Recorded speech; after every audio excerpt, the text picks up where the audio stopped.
copain Jack Burton, il regarde l'orage bien droit dans les yeux et il lui dit: T'es si tocard que tu passerais pour un chef-d'œuvre de l'art moderne.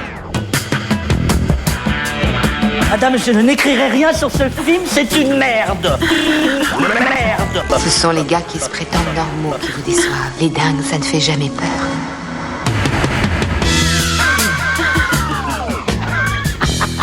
Elle nous connaît dans les coins, la frangine. Salut, c'est Clémence. Bienvenue dans Sale Temps pour un film, le podcast qui fait la pluie et le beau temps sur le cinéma. Tous les mercredis, on se retrouve pour vous parler de la sortie de la semaine. Ici, soyez prévenus, on spoil copieusement, mais c'est pour mieux analyser en détail les films dont on parle. Donc, si vous voulez éviter de vous faire divulgacher, allez d'abord voir le film et revenez nous écouter après. À mes côtés cette semaine, une équipe dans une configuration inédite. J'ai le plaisir de retrouver Marie. Salut. Julien. Salut. Pierrick. Bonjour. Et Eric. Salut. C'est la première fois qu'on se retrouve tous les quatre comme ça. Très bien. Si les chroniqueurs changent d'une émission à l'autre, lui, il est là pour chaque épisode de Sale Temps, tel un phare dans la tempête. Dans la tempête, vous l'avez ? Sale Temps. Absolument indéboulonnable. Bonjour Alain. Bonjour à tous. Toujours très suave. Hein, quelle belle voix. Non mais c'est incroyable.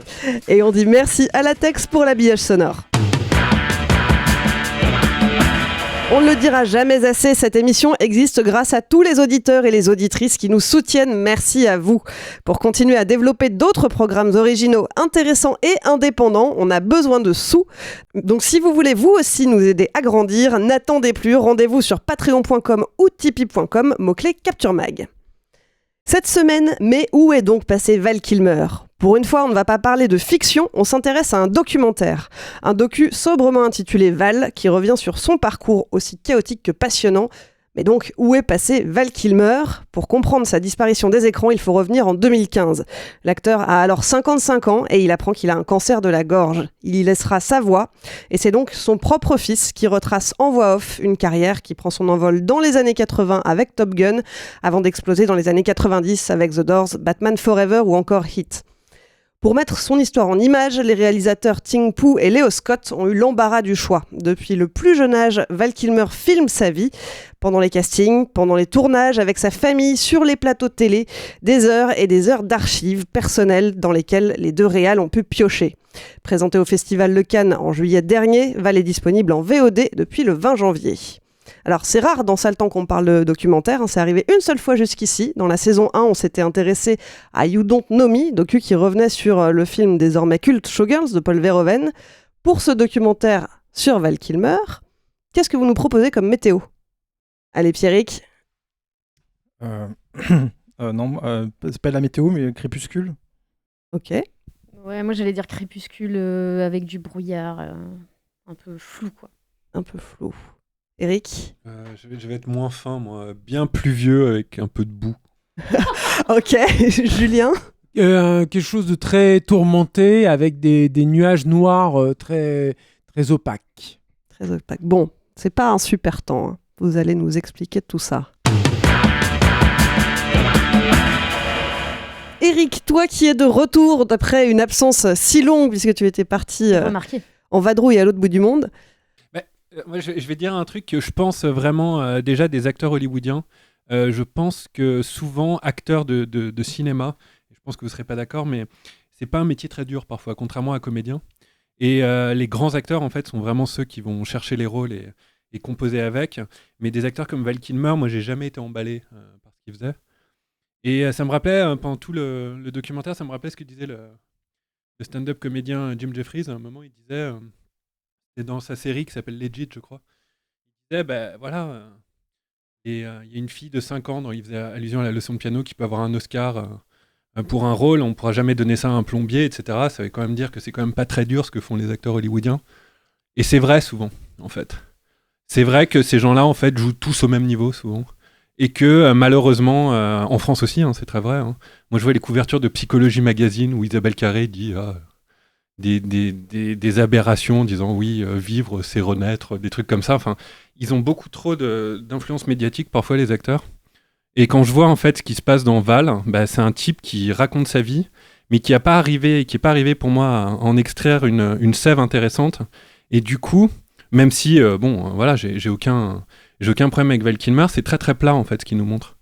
Et je sais pas ce que vous en avez pensé vous, mais moi ça m'a vraiment, je sais pas, j'avais l'impression de, je sais pas, en plus c'était vraiment monté avec une musique un peu comme de la dream pop, ça faisait penser un peu des chansons de Lana Del Rey pendant 1h40. Et je sais pas, je trouve ça très ennuyeux moi, vraiment. Ça m'a pas ému du tout. C'est vrai, ça t'a absolument pas touché. Pas du tout, non. Ouais, vraiment. Même de le voir aujourd'hui, parce que c'est aussi ce que montre le docu. Hein. On le voit dans les images d'archives, on le voit enfant, on le voit jeune comédien débutant, mais on le voit aussi aujourd'hui à 65 ans, et qui est pas en très grande forme. Il a une trachéotomie, il a une voix du coup toute robotique. Ouais, mais je pense que le fait qu'il soit malade, ça suffit pas pour rendre le film émouvant, quoi. Enfin, moi, je suis d'accord, je suis pas morte à l'intérieur, hein, c'est triste de le voir comme ça aujourd'hui et tout. Hein. Mais en fait, moi, j'avais vu, comme tout le monde, le buzz de Cannes, et du coup, je m'attendais à un truc, j'avais vu que tout le monde disait que c'était génial et tout, je m'attendais à quelque chose d'hyper touchant. Et comme Eric, je me suis beaucoup ennuyée, j'ai mis plusieurs pauses pour faire autre chose, parce que je trouvais ça très très long, ça dure un peu moins de 2 heures, je crois. Et en ressenti, c'est beaucoup plus, c'est vraiment très long. En fait, je trouve que c'est un gros gâchis parce qu'il y a vraiment... Enfin, personne n'a filmé sa vie comme ça, surtout à cette époque-là. En fait, il le dit lui-même dans le docu, il dit je suis la première personne que je connais à avoir une caméra aussitôt à cette époque-là. Et il a tout filmé avec ses frères quand il était petit. Donc, en fait, il y a une masse d'archives qui est incroyable. Et je trouve que ce qu'on nous montre, c'est pas intéressant. En tout cas, c'est pas montré de manière intéressante, quoi. Et en fait, c'est de l'illustration. En fait, c'est une espèce de chronologie. Il y a plein de pistes qui sont lancées, des choses sur la mort de son frère, sur lui, son rapport à la mort. Il y a la mort de sa mère aussi récemment. Mais en fait, tout est illustré. Il n'y a pas de... je trouve qu'il y a rien de... Enfin, moi, j'ai vu ce truc-là pendant 2 heures. Je pourrais pas te dire qui est Val Kilmer, en fait. Il y a des trucs hyper intéressants sur ces tournages. Le tournage de Batman, le tournage de Top Gun, on le voit faire le con sur certains tournages, être horrible. On le voit sur le tournage de l'île du Docteur Moreau, avec des confrontations avec le réal, des trucs comme ça qui sont hyper intéressants. Mais en fait, le film lance plein de pistes et va jamais au bout de rien, en fait. C'est très bizarre et très frustrant. Alors, je sais pas si c'est parce que lui est trop impliqué dans le projet, parce qu'en fait, toutes les images viennent de lui, ou en tout cas de sa famille. Même les images qui sont d'aujourd'hui, c'est lui qui les a tournées avec son fils. Au final, les 2 réals, j'ai l'impression qu'ils ont surtout fait du montage. D'ailleurs, à la base, ils sont surtout monteurs, en fait. Et j'ai l'impression qu'en fait, ils étaient avec Val Kilmer dans la salle de montage qui disait on prend ça, on prend ça. Et en fait, c'est vraiment une succession de choses qui illustrent sa vie. On est plus dans l'hommage et dans le mémoire. En fait, c'est un film pour moi qui n'est pas écrit. Il n'y a pas d'angle, il n'y a pas de... En fait, j'ai toujours pas compris ce qu'il voulait me montrer, ce film. Alors, il veut me montrer, pour le coup, le titre est bien choisi, il veut me montrer Val. C'est littéralement lui. Même pour le coup, il se montre en plus dans des... C'est pas forcément en plus un portrait hyper positif de lui, parce qu'il se montre aussi dans des positions assez vulnérables, quand il est au bord du malaise, dans des conventions. C'est vrai que il n'est pas à son avantage toujours. Il y a ces scènes où il est dans des festivals ou dans des trucs où on voit que il est sur des gloires passées, il signe des autographes sur des trucs, il a pas l'air hyper ravi d'être là et tout. Donc c'est bien en plus qu'il se montre dans des trucs comme ça, mais j'ai pas réussi à être touchée par le film.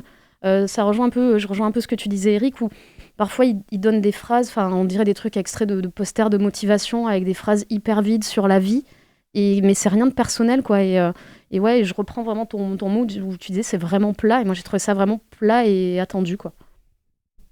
Eric, Julien, vous partagez oui, globalement sur la analyse. déception du film. Après, moi j'y ai cru un petit peu au début parce que je trouve que c'est intéressant de voir le trauma d'enfance, enfin le trauma pas d'enfance, mais le trauma de sa jeunesse, qui est la perte de son frère très tôt, qui mine de rien, c'est un peu lui qui lui a mis le pied à l'étrier, tout ça, etc. Donc je trouve qu'il y avait un angle qui était intéressant. En fait, le gros problème, c'est ce que vous venez de dire, hein, tous les deux, c'est que il n'y a pas de point de vue en fait dans ce documentaire. C'est-à-dire que c'est effectivement une suite de montages, de séquences. Il y a deux choses que j'ai trouvées très tristes. Bon, évidemment, il y a la scène un peu pathos où il est malade, la Comic-Con, qui est... Est-ce que c'était vraiment nécessaire de mettre cette scène ? Je sais pas. Enfin bon, à part le fait de nous informer qu'il est malade, ce qu'on savait déjà. Enfin voilà. Mais juste avant, il y a une scène qui est encore plus triste, je trouve, c'est que qui est un peu l'image de tout le film, c'est que les gens qui sont au Comic-Con viennent lui faire dédicacer des posters, et ils lui font dédicacer parmi ses films les moins intéressants, en fait, c'est Batman et Top Gun. Et tu te dis, en fait, ce pauvre gars, il a fait quand même des putains de films, et ce qui reste de sa carrière, c'est ça. Donc c'est un peu triste. Et puis pareil, quand il va au festival là, dans le Texas, il passe Tombstone et il passe vachement de temps sur ce film, alors que c'est quand même pas, enfin c'est sympa Tombstone, mais quand on voit la carrière de Val Kilmer, il y a quand même des choses plus intéressantes. Et globalement, je trouve que Val Kilmer lui-même a pas une vision très sympathique de sa carrière. On sent qu'il a pas aimé en fait cette carrière. C'est vraiment un truc qui ressort beaucoup dans le film, je trouve. Il a pas pris de plaisir. On sent que voilà, il a fait Batman, ça l'a fait chier. Il n'a pas fait la suite. Enfin, alors je sais plus s'il réécrit l'histoire ou pas, mais en tout cas, voilà, il dit qu'il a refusé de faire le suivant. Il passe juste avant Hit, je sais plus ce qui tourne, mais il passe sur Hit à la vitesse de la lumière, alors que ça aurait été intéressant de. Là, il dit sur Hit justement très rapidement, mais que là, il s'est éclaté, que c'était génial, mais il rentre pas dans le détail. Il n'y a pas de hiérarchie dans tout ce qu'il montre en fait. Il parle du sein avant, ouais. Ouais, enfin, oui, le sein, ouais, c'est ça. Le sein, il passe à Hit, bon. Le sein qui est pas un bon film, lui, il est pas bon non plus. Enfin, voilà, c'est ça, sa carrière. Et en même temps, il aurait pu, même sur l'île de Dr. Moreau, je trouve que c'est pas très intéressant, finalement, ce qu'il montre.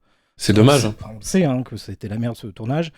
En plus, Frankenheimer, c'est plutôt moi réalisateur que j'aime bien. Ouais, même chose. C'est un peu triste de montrer ça. Et pareil, Top Secret, pour moi, c'est un monument de la comédie. Et il le prend comme une sous-merde, quoi.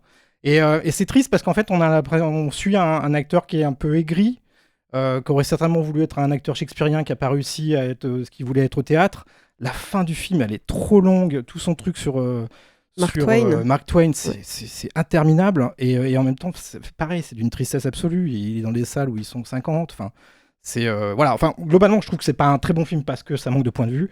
Et je trouve que moi, ça m'a pas illuminé l'acteur, quoi. Je l'ai pas trouvé plus touchant que ça, bien au contraire. Alors, ce que tu dis sur le comédien qui voudrait être un acteur shakespearien, il le dit lui-même, en fait, que lui, son rêve, c'était de jouer Hamlet, et qu'il a commencé par le théâtre, évidemment, et en fait, c'est pour ça qu'il y est revenu ces dernières années, et avec Mark Twain, et avec voilà, ce projet-là, parce que il montre, je trouve, cette volonté, justement, d'être pris au sérieux en tant qu'acteur. En fait, il a eu des rôles, justement, il était très pris au sérieux quand Oliver Stone lui donne le rôle de Jim Morrison. Enfin, il peut pas être plus pris au sérieux que ça. Donc c'est ça qui est un peu triste. On a l'impression qu'il n'a pas pris de plaisir dans sa vie de comédien, enfin d'acteur, si tu préfères. Mais et c'est vraiment moi ce goût-là que je garde à la fin du film, et c'est un peu triste. Julien ? Moi, je trouve tous très durs. Alors, le truc, c'est que je pense qu'il faut replacer aussi le rapport qu'on a peut-être à Val Kilmer. Moi, j'ai quand même grandi en partie avec ce mec-là. Ça veut pas dire que j'étais un fan absolu du type, mais Val Kilmer, c'était quand même une personnalité qui n'était pas forcément facile à suivre, en fait, quand tu suivais sa carrière en tant que comédien.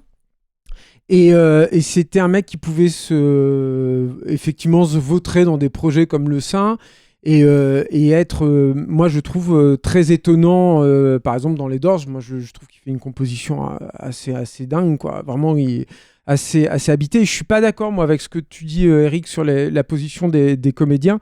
Moi, j'ai pas une grande... Des acteurs, enfin bon, je ferai pas trop la distinction personnellement, mais... Non, je suis pas d'accord avec ça, justement. Je pense que j'ai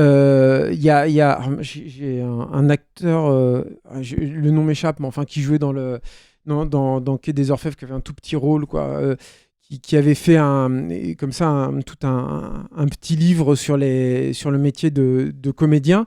Et qui justement lui disait que la différence entre l'acteur de théâtre et l'acteur de cinéma, c'est qu'au cinéma il y avait un truc où au bout d'un moment tu pouvais plus tricher, en fait, c'est que tu étais tellement, en fait, dans la proximité et tu devais tellement aller dans les petites choses qu'il fallait finalement que tu te vendes. Et c'est ça, en fait, le truc avec un acteur de cinéma, c'est que moi je pense que l'acteur de cinéma, il passe un pacte faustien, en fait, avec la caméra. C'est-à-dire que tu vends ton âme quand tu es vraiment acteur, quoi. À plus d'un titre, c'est-à-dire que tu accèdes à l'immortalité, les images vont te survivre, on peut faire ce qu'on veut avec ton image ensuite. On l'a vu avec Peter Cushing, par exemple, avec Rogue One et tout. Et donc, tu accèdes à l'immortalité, mais tu vends aussi une partie de ton âme. Et je pense que finalement, et surtout pour un acteur comme Val Kilmer, c'est que pour le pire ou pour le meilleur, je pense que ce mec-là, il a habité ses rôles en fait. Et c'est ce que tu vois très vite dans le documentaire, notamment avec l'exemple de Top Secret. C'est vrai que ce qu'il dit sur Top Secret, moi j'adore, je trouve que c'est un chef-d'œuvre.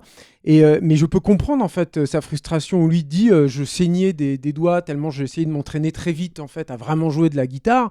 Un vrai acteur de la méthode, on va dire, à l'américaine. Et finalement, les As, ils ont décidé que ce serait plus drôle. Et c'est plus drôle qu'ils fassent une espèce de truc de guitare sans corps. Ouais, c'est pas une espèce d'impro où il est complètement pas du tout synchro en fait avec la musique, quoi. Donc il y a ça sur Val Kilmer. Puis il y avait un autre truc, c'est que très vite on a compris quand tu suivais ça, quand tu lisais des entretiens et tout, que c'était un mec à problème énorme, qui fuyait des tournages, qui était ingérable. Tous les cinéastes qui ont travaillé avec lui, ou quasiment tous, disaient pique-pendre du mec, que c'était une ordure finie. Et il a été très vite catalogué dans l'histoire du cinéma comme le grand méchant.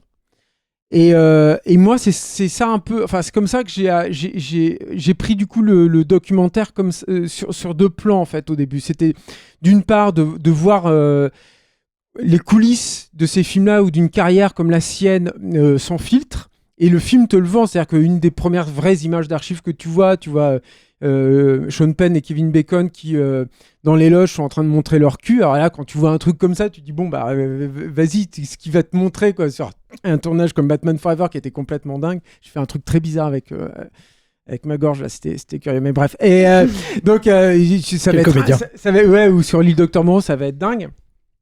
Et c'est vrai que ça, c'est pas toujours au rendez-vous. Et moi, je comprends là-dessus la déception.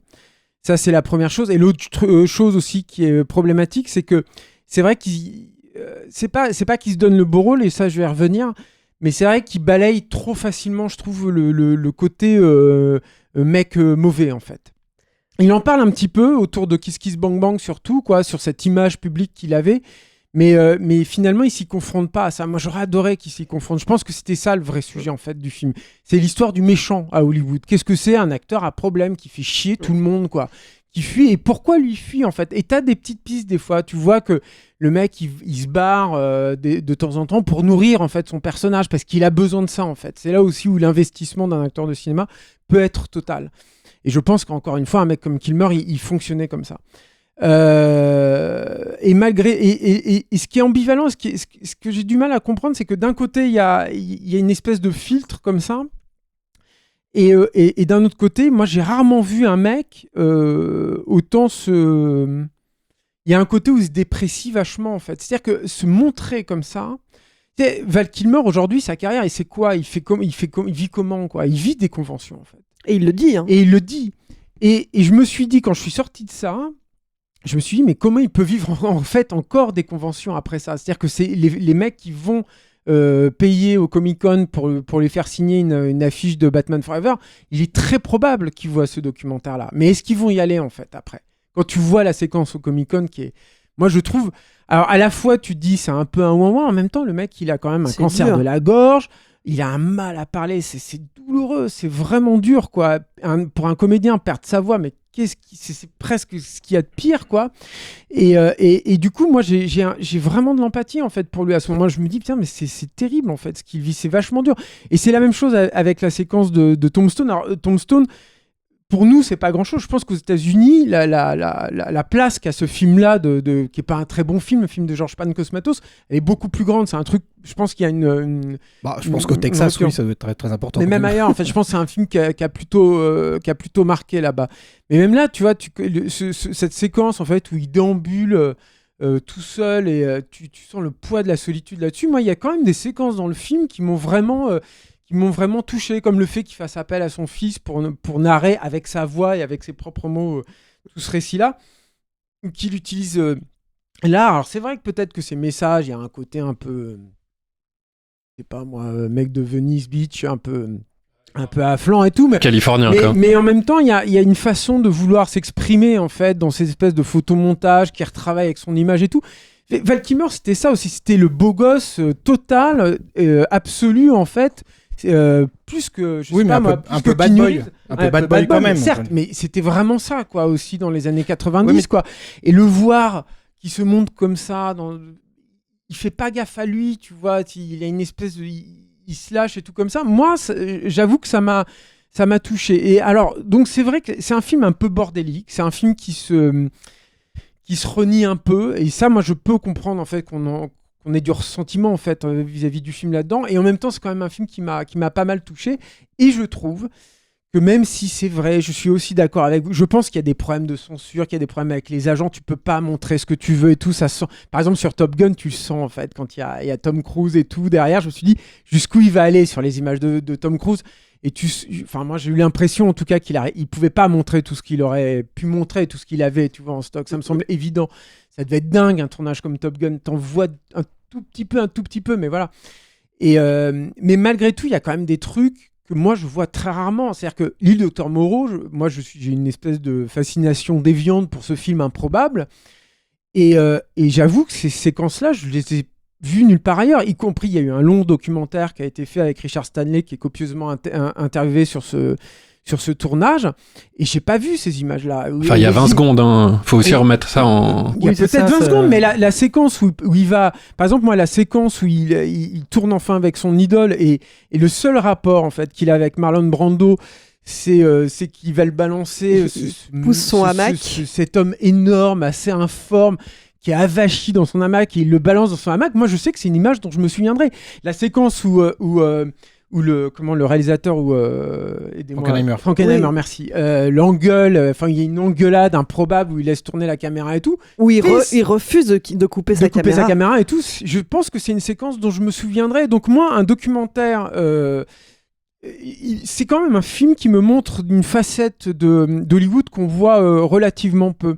Et il y a un dernier truc aussi où je vous trouve assez dur, c'est dans les choses qui sont un peu plus personnelles. C'est-à-dire que moi, ces deux traumas, son frère, certes, mais surtout son rapport à son père et toutes les problématiques qu'il y a avec son père, et du coup, son attachement avec cette terre-là qu'il a achetée, qui est en lien plus ou moins avec ça et tout. Ça, c'est un truc qui m'a aussi un peu travaillé. Je trouve qu'il y a un truc qui court dans le film là-dedans, qui est plutôt bien amené. Et il y a un autre truc aussi que j'attendais beaucoup, qui est le truc avec Joanne Valley, en fait, qui était sa femme, là, qui est splendide, vraiment, qui était une femme très belle, et puis tu t'en rends compte, quoi. C'était vraiment un beau couple, c'était une belle personne, quoi, physiquement. Hein. Alors, je suis un peu frustré là-dessus, et en même temps, il y a plein de non-dits. Par exemple, le fait qu'elle soit là, l'enterrement de sa mère et tout.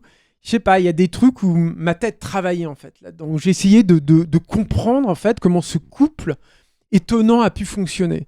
C'était, pour un mec comme Val Kilmer, rester aussi longtemps avec cette femme-là, à cette époque-là, le fait qu'il court après elle et tout ce qu'il raconte avec Londres et tout, il y a aussi une écriture en creux, en fait, dans le documentaire, qui, moi, m'a fait pas mal travailler les méninges, quoi. Donc, je suis d'accord, c'est pas le doc ultime que moi, la bande-annonce m'avait vendu, hein, notamment. J'attendais beaucoup ce documentaire. Il n'empêche que moi, j'en ressors avec des séquences et des morceaux de vie et des morceaux où on te lève tout à coup le rideau sur Hollywood qui sont très rares, que j'ai très peu vus, moi, dans tous les documentaires que j'ai pu voir auparavant. Et qui vont que j'emporterai avec moi. C'est déjà pas mal. Hein. Bon, c'est bien, on n'est pas d'accord, parce que moi je trouve que ça participe à mort à la mystique de l'acteur, justement, et à la mystique de l'acteur hyper californien là-dessus. Je suis pas d'accord non plus avec ce que tu dis sur le fait que la caméra met à nu le comédien. Pour moi, c'est de la mystique aussi, vraiment. Alors, parce qu'il n'y a pas de comment dire, c'est rare de voir un film mal écrit transcendé par un très bon acteur. Alors, il faut apporter un éclairage à ça, c'est qu'en fait, c'est Val Kilmer lui-même qui a écrit ce docu. Donc, est-ce qu'il y a mis une forme d'autocensure aussi ? Est-ce qu'il a essayé de se mettre en valeur ça, c'est sûr. Hein. Il a façonné. Il n'est pas totalement honnête, en fait. C'est ça qui est chiant. C'est que d'un côté, il est très honnête et de l'autre, il ne l'est pas. Mais c'est ça, en fait. C'est là où j'ai un vrai problème. En fait, un moment qui est intéressant dans le film, je trouve, c'est qu'à un moment, il explique dans Batman Forever qu'il peut pas jouer vraiment, qu'il n'arrive pas à jouer. C'est assez marrant d'ailleurs. Et il voit Tommy Lee Jones et Jim Carrey jouer, il est un peu jaloux. Et à un moment, il y a un type qui arrive au Comic-Con qui lui fait signer une affiche et qui lui dit « Ouais, you are a great Batman ». Et dans cette scène-là, on voit à quel point parfois on projette en fait sur les acteurs je vais pas dire un talent, mais des aptitudes qu'ils ont qu'à moitié quoi quand même. Et je pense qu'il y a beaucoup de mystique de l'acteur hollywoodien et qu'il faut arrêter sur ces gens-là qui sont payés des millions et qui ont un ego énorme. Et je pense que c'est le problème de ce film-là aussi. C'est un mec qui a encore énormément d'ego et qui fait semblant de pas trop en avoir et ça passe pas. Et parfois, en fait, on le sent vraiment dans ces moments-là. À un moment, il explique que il y a une vieille légende indienne qui dit que quand on prend ta photo, on prend aussi ton âme. Et il explique ça en se coupant les cheveux. Et je trouve ça un peu ridicule, quoi, quand même. Et je trouve qu'on est vraiment dans un truc un peu embarrassant d'un mec qui, même si il lui est arrivé plein de choses, il a toute ma compassion, se regarde encore beaucoup le nombril, quoi. Moi, c'est ça que ça m'a... Moi, je pense que t'embarques pas... Attends, excuse-moi, Pierrick, mais juste pour terminer, je suis absolument pas d'accord du tout. C'est incroyable que tu penses comme ça sur les comédiens. Je pense que t'embarques forcément le... T'as joué un peu déjà, Eric? Un tout petit peu, ouais, mais... Parce que moi, je pense que tu embarques vraiment le truc avec toi, quoi, tu vois... donne-moi des exemples, et je dis pas que t'en as pas. Par exemple, tu vois, je sais... Genre un film très mal écrit, sauvé par un comédien, par exemple. C'est pas la question, en fait, ça, je pense. C'est que... c'est la mienne. Tu vois, je sais... Et, par exemple, j'espère que l'exemple sera pertinent ici, mais... J'ai interviewé récemment un copain là, qui s'appelle Pierre-Olivier Persin, un maquilleur d'effets spéciaux, et qui a bossé avec Toretton à sa demande, parce que Toretton était en train d'interviewer Fourniret, cet homme abject, quoi. Et en fait, il avait eu besoin d'un maquillage prosthétique pour justement réussir à sortir du personnage, en fait, et à marquer une rupture très nette entre qui il est et le personnage. Et je pense que, par exemple, tu vois, moi, ce qu'il dit, Val Kilmer, un des moments où je le trouve honnête, c'est que ce qu'il dit dans son implication sur les Doors, et moi je pense que c'est un film ça a contribué à le casser. Je pense que le mec était déjà pété avant et qu'il avait déjà des problèmes et tout. Mais je pense qu'il est jamais en fait vraiment sorti de ce truc-là, soit parce qu'il voulait atteindre ce modèle-là, soit... Mais je pense que tu as un investissement là-dedans qui est total. Alors après, la question de est-ce qu'il mérite d'être payé et tout autant, ça j'en sais rien, je m'en fous en fait, c'est pas la question, quoi.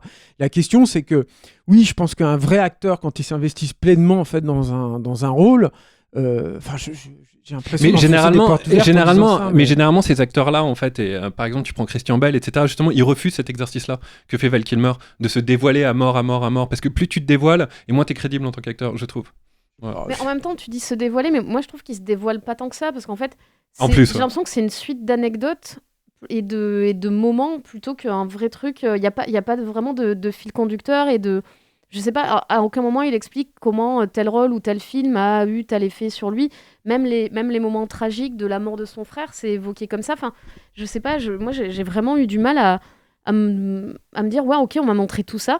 J'imagine qu'il y a des tonnes d'autres choses qu'on aurait pu me montrer, puisqu'il a filmé des dizaines et des centaines de cassettes et de trucs. Il y avait énormément de choses, et je me dis, mais en fait, pourquoi ils ont choisi ça et pas autre chose et pas un autre tournage? Il y a des films qui sont complètement occultés et des films importants. Et en fait, vas-y. Je suis d'accord avec toi, Marie, et par rapport à ce que tu dis, Julien, sur des moments de cinéphilie qui sont intéressants, etc. Oui, mais je les trouve vraiment... tu les retiens, je pense, parce qu'ils sont justement anecdotiques dans le film. Donc, du coup, c'est les seuls trucs que tu retiens parce que c'est des trucs qu'on savait, voilà, et qu'on voit enfin. Et finalement, on n'apprend pas grand-chose quand même, mais on est content de les voir parce que par pur plaisir cinéphilique. Et la deuxième chose, c'est que tout ce que tu dis par rapport à son père ou à son frère, finalement, le film, on parle très vite au début, et finalement, il se passe pas grand-chose avec ça. En fait, oui, il y a cette relation avec sa mère à la fin, etc. Mais ça vient vraiment comme ça, enfin voilà. Et surtout, moi je m'attendais à, par exemple, un film qui, pour moi, quand il commence à parler de son héritage, justement, je crois qu'il a des ancêtres indiens, enfin un truc comme ça, là. Il en parle avec son père. Je me dis, il va s'attarder sur ses Cœurs de tonnerre, je crois, où il tourne, il joue un flic, etc. Je me dis, il va s'attarder sur ce film-là. Et je crois qu'il y a un moment, il montre juste une pancarte, c'est tout. Enfin, tu dis, en fait, c'est con parce que ce que tu as montré avant, ça aurait pu servir le propos du film, qui n'est pas un film majeur, mais qui est un film quand même plus majeur dans sa carrière que Tombstone, par exemple. Enfin, je prends un exemple comme ça.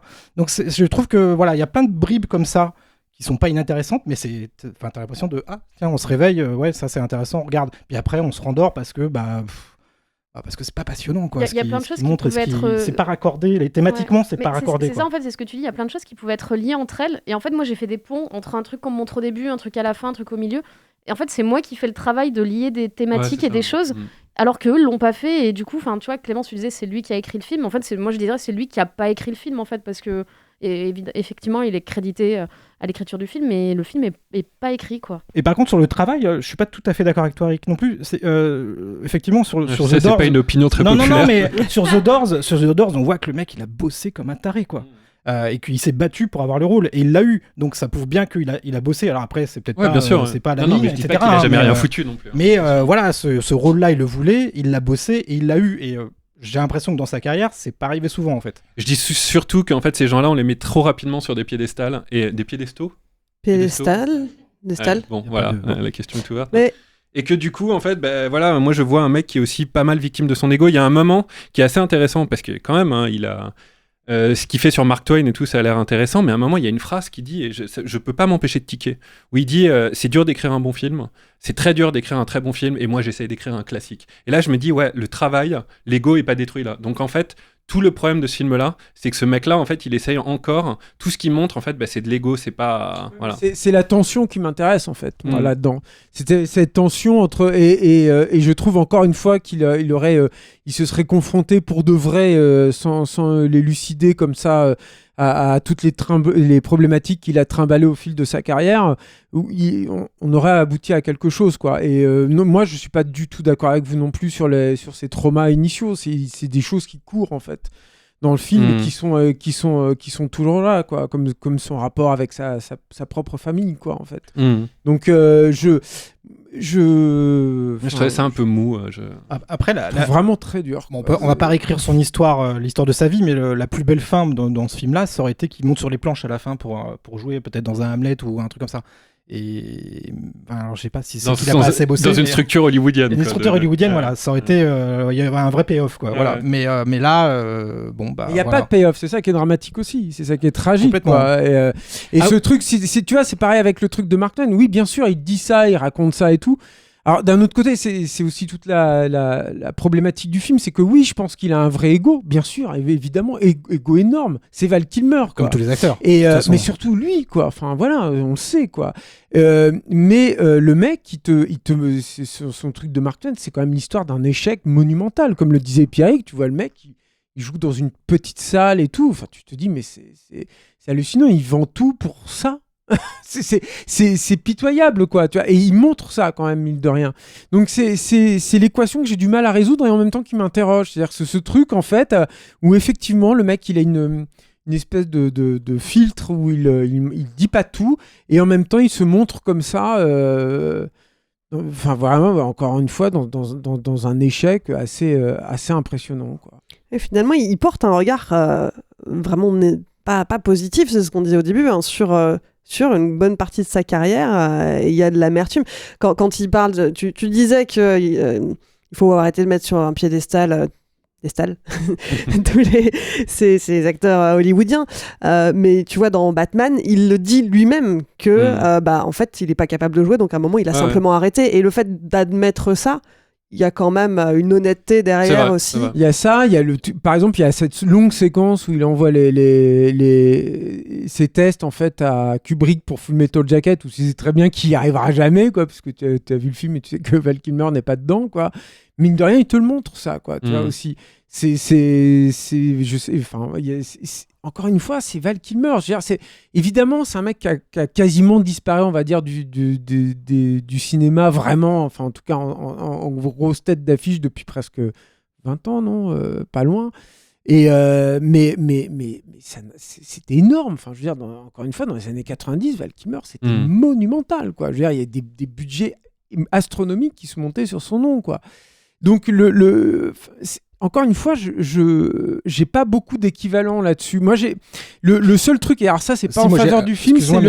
Pendant tout le film, j'ai pensé à un autre documentaire du même genre. C'est celui de. Est-ce qu'on a pensé au même Man of the Moon là, et voilà, exactement, voilà. De Jim Carrey. Exactement. J'ai pensé à ça aussi. Qui pour le coup moi je trouve très réussi. Alors, c'est bien mieux, c'est bien supérieur mais effectivement j'ai pensé exactement à ça, mais et qui également te montre aussi ce que c'est l'investissement d'un comédien dans un rôle et à quel point ça peut le déglinguer en fait, le mec, quoi. Et c'est vrai que c'est un documentaire supérieur à Val sur ce point-là, clairement, c'est sûr. J'ai une petite chose aussi qui m'a vraiment surprise, c'est que c'est produit par A24 là, qui est quand même un studio qui a la grosse cote. Enfin un studio, en tout cas une maison de production qui a la grosse cote à Hollywood, et j'étais assez déçu du coup par la facture du documentaire que je trouve pas tenu, enfin pas très bien écrit, pas très bien monté, et ça m'a vraiment surpris parce que je me dis c'est un peu bizarre qu'ils aient produit ce film-là, ou alors peut-être qu'ils l'ont récupéré, déjà produit ou déjà fait. Mais voilà, j'étais un peu déçu, parce qu'en général, qu'on aime ou pas ce qui sort, en général, il y a une facture qui est vachement tenue. Là, j'ai trouvé que c'était assez... ça fait presque... Enfin, un peu premier montage, quoi. C'est le sentiment que j'ai eu. Moi, je suis très curieuse de savoir ce que ça aurait donné si ça n'avait pas été écrit par lui, mais avec les mêmes images d'archives à disposition d'un documentariste qui aurait un angle. J'y pense parce qu'en fait, alors je crois que j'en ai déjà parlé dans un précédent épisode, mais ça m'a beaucoup fait penser à cette mini-série de docu sur la carrière d'Orelsan, qui lui aussi, enfin c'est pas lui, c'est son petit frère qui a cumulé des heures et des heures d'images d'archives qui le filment depuis qu'il est ado, en étant persuadé que son grand frère va devenir une superstar. Et c'est effectivement ce qui se passe. Et il y a une vraie écriture, il y a une vraie construction, les images d'archives sont portées, et c'est pas complaisant. Enfin, j'ai trouvé vraiment cette série très très réussie. Sur Orelsan, c'est pas Val Kilmer. Val Kilmer, ça a toujours été le chaos, ça a toujours été le bordel. Mais attends, Orelsan, ça lui ressemble c'est le chaos aussi quelque part aussi, aussi ce film. Moi, je trouve en fait. Là, c'était simplement le fait que ça soit pas écrit par lui directement, tu vois, qui crée une différence. Moi, je m'attendais à avoir vraiment avoir des belles surprises sur cet acteur, et finalement, ça reste un acteur que je remets à sa place même chose. Je dirais presque de sidekick, quoi. Enfin voilà, de mec qui joue le méchant de base, qui a fait un pas Batman mais qui est pas resté quoi. dans les annales. Enfin voilà. C'est dommage parce que je m'attendais à sortir à sortir quelque chose de plus grand de cet acteur-là. Ouais. C'est la preuve qu'il a pas cherché à se racheter en fait, quelque part. Mais moi, à la fin de ce docu, je me disais, mais on les entend trop parler, ces gens-là, vraiment.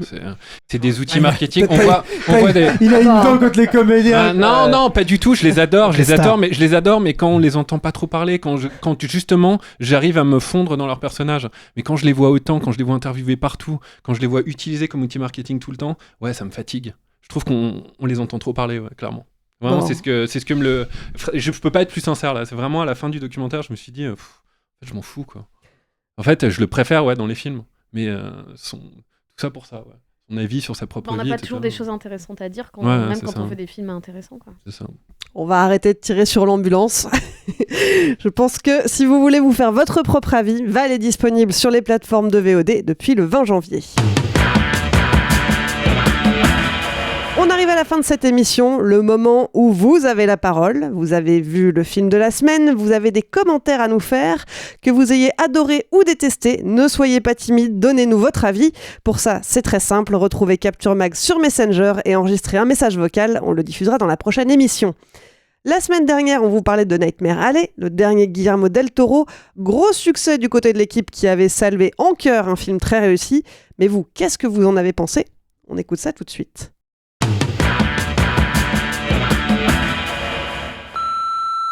Salut Capture Mag, j'adore toutes vos émissions. Un grand Guillermo del Toro que ce Nightmare Alley. Un grand film, toutes les obsessions du mec, avec, je pense, enfin moi ce que j'ai ressenti, une grande inertie du réel, quoi. Toujours le thème du fric, quoi, qui est dans ces films comme les lingots d'or qui arrivent dans Les Chines du Diable, ou puis des trajectoires vraiment très étranges des personnages qui sont toujours rattrapés par le réel. J'ai adoré ce film. Bonsoir Capture Mag, merci pour... Molly qui décide de le quitter et qui veut pas jouer le rôle qu'il lui impose, je pensais pas qu'il la récupérerait. Je pensais vraiment qu'elle continuerait à l'envoyer chier en disant non, je veux plus te voir, etc. Ça m'a déçu un peu qu'elle cède. La brunette ? Oui, la brunette. Je pensais pas qu'elle céderait. Pour ma part, j'ai beaucoup aimé Nightmare Alley. Je pense que c'est un très grand film de cinéma, que ce soit au niveau de la lumière, des acteurs, du décor, vraiment tout ça est parfait. Mais surtout le beau plan chez Del Toro, il a un sens. C'est un film d'ambiance, à la fois fantastique et film noir, mais c'est aussi un film sur la profonde noirceur de l'âme humaine. Et c'est en ça que le film est vraiment très intéressant. C'est un film à voir. Moi je suis sorti du cinéma, je suis allé m'acheter un paquet de gauloises brunes sans filtre, et putain mais ça m'a fait un bien fou. Voilà. Vive le cinéma.